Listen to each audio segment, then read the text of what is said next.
Hey everyone, how you doing? Hope you're having a good week. My word, that was a hot weekend, wasn't it? I've been down by the coast in Dorset, down West Bay, and so glad I was by the coast. That sea breeze was just a lifesaver this weekend. It was really nice. But yeah, very hot. So really enjoyed that. Hopefully some footage of that will be coming next week. I did have a slight overheating issue with my phone and my camera, so I think, we'll have to see what comes out of that yet. I haven't had a chance to go through all the footage and see, but yeah, hopefully something's usable in there. Just a quick update on my leisure battery and Bluetti situation. So the leisure battery was replaced under warranty by ABS batteries, and as soon as they found out what the issue was, they sent another one out next working day. Fantastic customer service, can't fault that. If you're looking for a leisure battery or anything related to leisure batteries, check them out, they're on eBay. This is not sponsored, it's just that I've had really good customer service from them. It's a small family run business, so if you're looking for something, check them out. So the Bluetti seems to have an overheating issue, and we think that might be to do with the box that I built for it. So even though it had like an inch gap either side of it, where the vent and the fan is, I think it was just too small for it, and it was making the inverter cut out. So what I've done is taken that out for now, and I'm going to see if I can either modify it or replace it or just do away with it altogether. I'm not sure yet, I haven't decided. It's been a little bit too hot for building this week, so I'll figure that one out another day.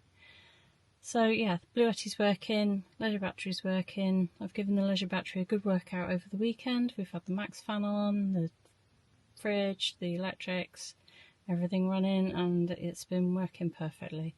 So can't fault that. So while I was waiting for the leisure battery and the Bluetti to get sorted out, I didn't want to go anywhere too far because it was so hot.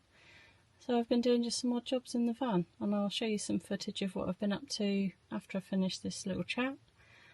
Just a few things that I've been doing, a couple of things that I've added. So I wanted a new toiletry bag station. Gone a little bit out there on what I've chosen, so I'll show you what I did, and you can decide for yourself if you think it was a good idea or not. And fixing a cupboard that I couldn't get into, just little odd jobs. So yeah, there's some footage of that to come next. Right, so let's have a look at my new storage bag. This is called a dog walker's bag, and this is a company called Tail Tribe. I've picked this one because it's got all the different pockets and things on it, which I think are about the right size for what I need. So let's have a look at it.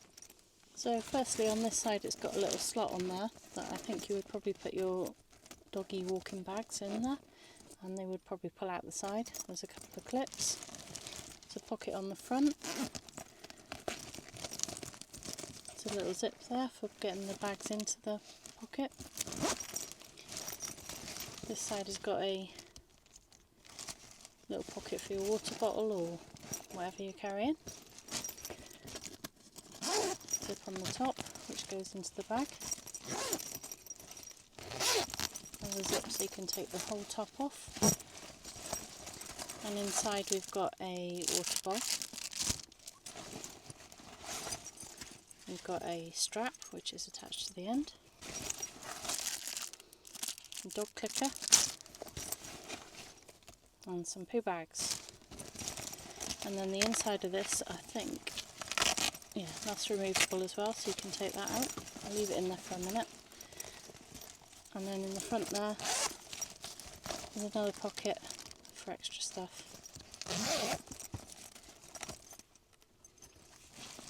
And it's also got on the back, there's another pocket there.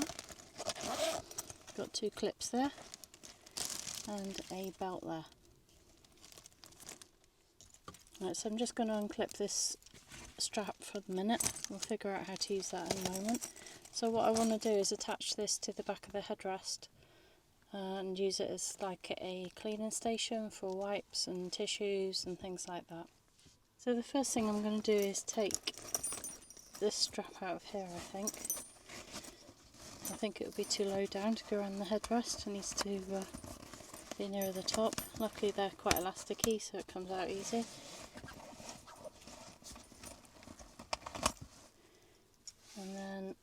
more clip on that one instead,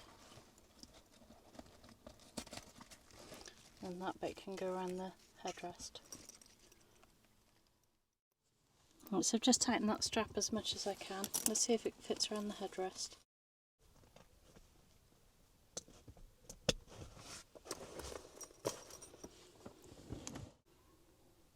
Let me just show you what I've done with the bag. So the bag's now on the headrest. I've got my toilet wipes in here. Got my composting bags for my composting toilet in that one. Some sanitizer in that one. And then I've got in the top, I've got toilet rolls and a selection of different wipes for getting freshened up. With the shoulder strap, what I've done is doubled it up and then threaded it through the back of the bag and then hooked it onto the D-rings. And then this is a place to put the kitchen roll. And then if you have a look up inside the tube, you can see there's a padded bit that would be on your shoulder, and that actually holds the kitchen roll still so it doesn't unravel itself. I'm quite pleased with how that one turned out. Alright, so my next job for today is to sort this cupboard out. When I moved the kitchen to the other side of the van, I had to use bits that were left over to sort of bodge this cupboard together. This was the base of the kitchen, and I've never really been happy with it because you can't access it from the top. I have got a tiny little door on the end that you can get through. It's not really big enough. It's alright for just grabbing something, but for organising it and packing it properly, it needs another access point. All the other cupboards in the van have got lift-up lids, so I think if I just take these two slats out of the middle and put a bit of wood in there with a hole in so I can access through there, that would make it a lot easier.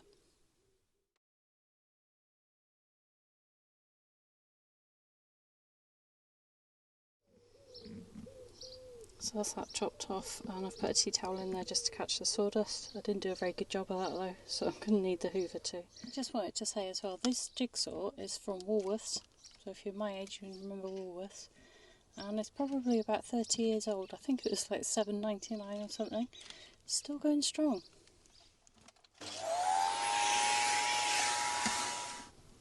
So what I want to do now is cut a piece of batten to go under here, and then a piece of wood can sit on here, rest on that, and the batten that side.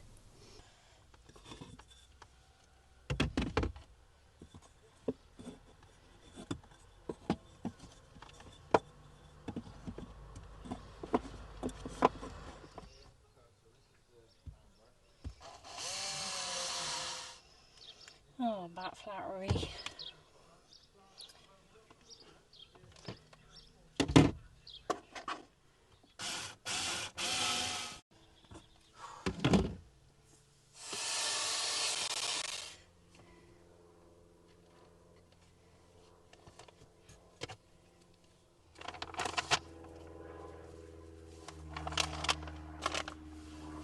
That's the batten then. So I just need to measure this now and then cut a piece of wood to fit in there.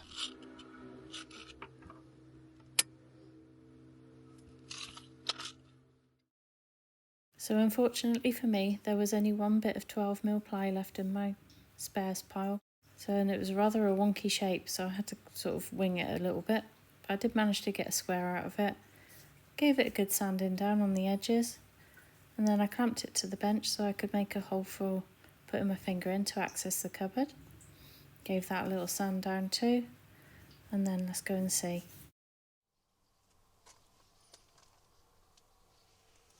Let's see if this fits.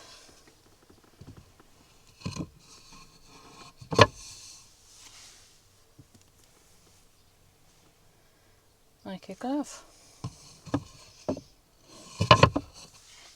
Oh, it's going to be so much easier now. Is that job done? Another quick little job while I've got the drill out. So I want to hang this little dustpan and brush on the door here. Check that's roughly in the middle.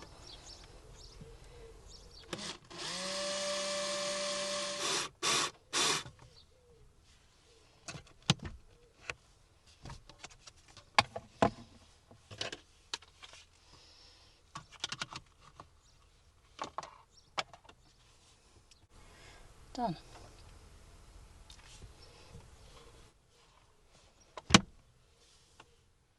So a little top tip for drilling into wood is you hold your drill bit up to the side of the wood that you're going to be drilling into, and just hold your finger against the edge and mark with your thumbnail where you want the drill bit to go into, and then you can get a bit of masking tape,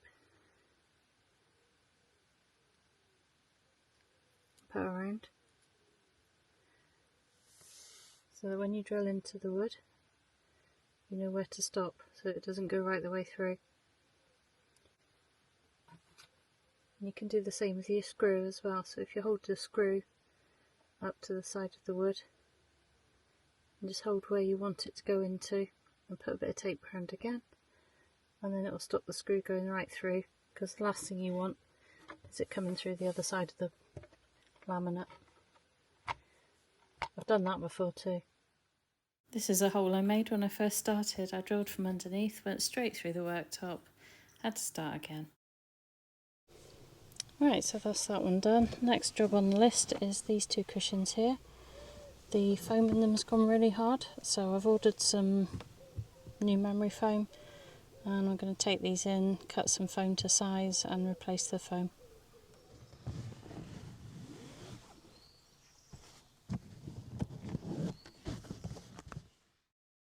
I've had to cut memory foam a few times now, and I find it's best to mark on it with a biro.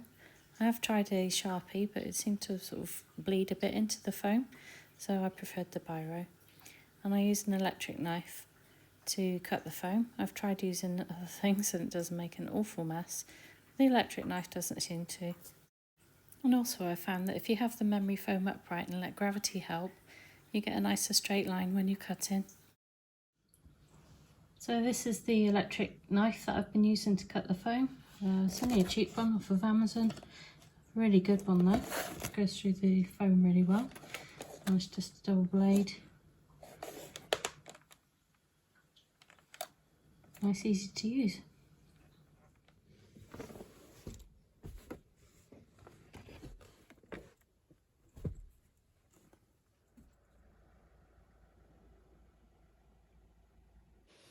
So there we go, that's all my little odd jobs and fixes done. Never ending, is it? These little jobs keep coming up in a micro camper. Or there's something you want to change. I've got this crazy idea in my head that I want to change the layout. Wrong time of year to be doing that, but maybe at some point I might just rip it all out and start again, who knows. Anyway, thank you for joining me this week, and we'll see you again next week. Hopefully there'll be enough footage from Dorset to put a video together, show you what I got up to and what a beautiful place it is. But yeah, I haven't been through the footage yet, so I'm not sure what's missing. My camera kept overheating, so who knows? Who knows what's on there? But yeah, you take care and I'll see you again soon.